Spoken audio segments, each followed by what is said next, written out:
This is NewsBreak26 in southwest New Brunswick. I'm Vicki Hogarth. Here's what's happening in our part of the world.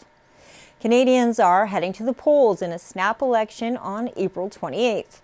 The announcement came just days after Mark Carney was sworn in as the country's new prime minister, following the resignation of Justin Trudeau in January. The election comes at a pivotal moment as Canada faces a deepening trade war and renewed pressure from U.S. President Donald Trump, who has made repeated suggestions that Canada should become America's 51st state. The 5-week campaign trail is expected to be fast-paced, with candidates making their case on key issues, from Canada's shifting relationship with the U.S. to economic uncertainty and the rising cost of living.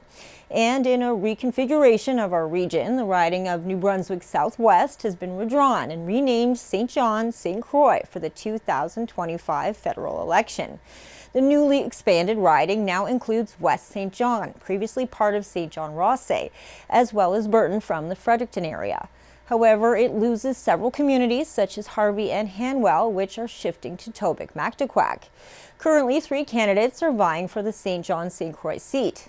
Incumbent John Williamson for the Conservative Party, former MP Karen Ledwig for the Liberals, and Andrew Hill for the NDP, with more expected to put their names forward in the days ahead. CHCO spoke to all 3 candidates on Tuesday as they set out on the campaign trail. Here's what they had to say about campaigning during a critical snap election.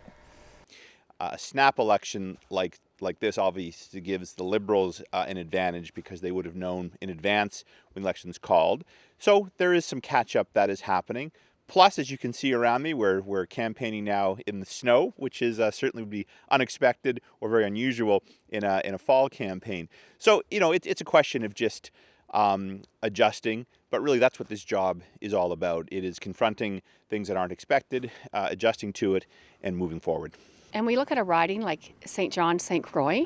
We're in economically vast area that's so many different communities. We have 5 borders that come into our particular riding. We're large, and I think it was important to have a fast election. It wasn't that the opposition didn't want one. Every leader in Parliament was actually calling for an election. So I think there's that. I think Canadians are anxious.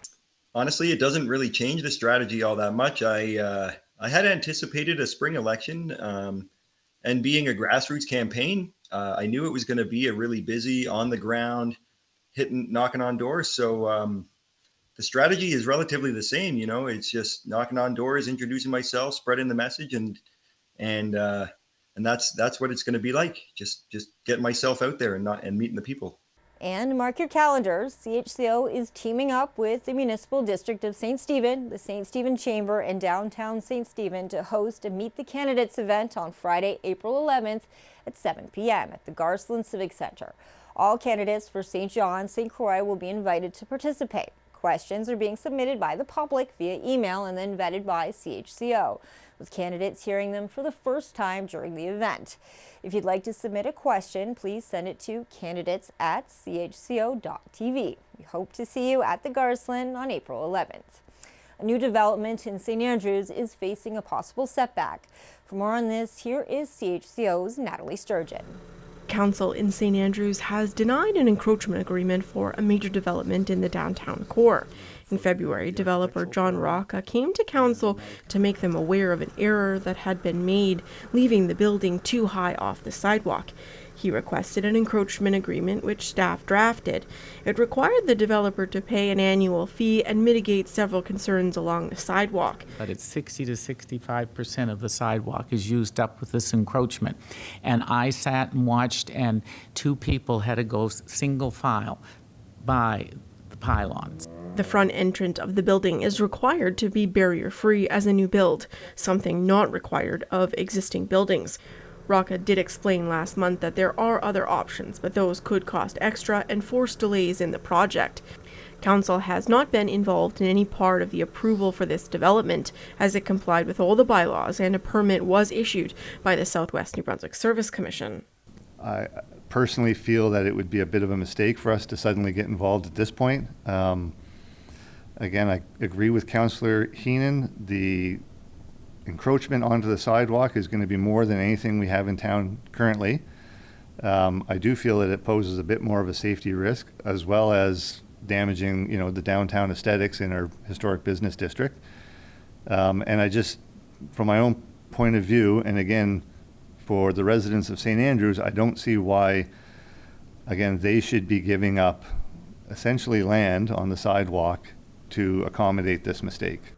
Some councillors were in favor of the encroachment agreement, citing the very real impact the development will have on revitalizing the downtown core. The building is a significant investment in our downtown, which for many years hasn't had a lot of investment. That old garage sat there empty for years, and I think that moving forward, it's not setting precedent. There was a mistake that was made. The proponent came and explained his mistake as best he could.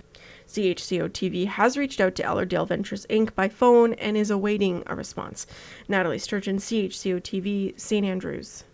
Thanks, Nathalie. That's all the news we have for you. For more stories and online exclusives, visit CHCO and the Courier at our website, CHCO.TV. A news and public affairs production of CHCO-TV, New Brunswick's only source for independent community television.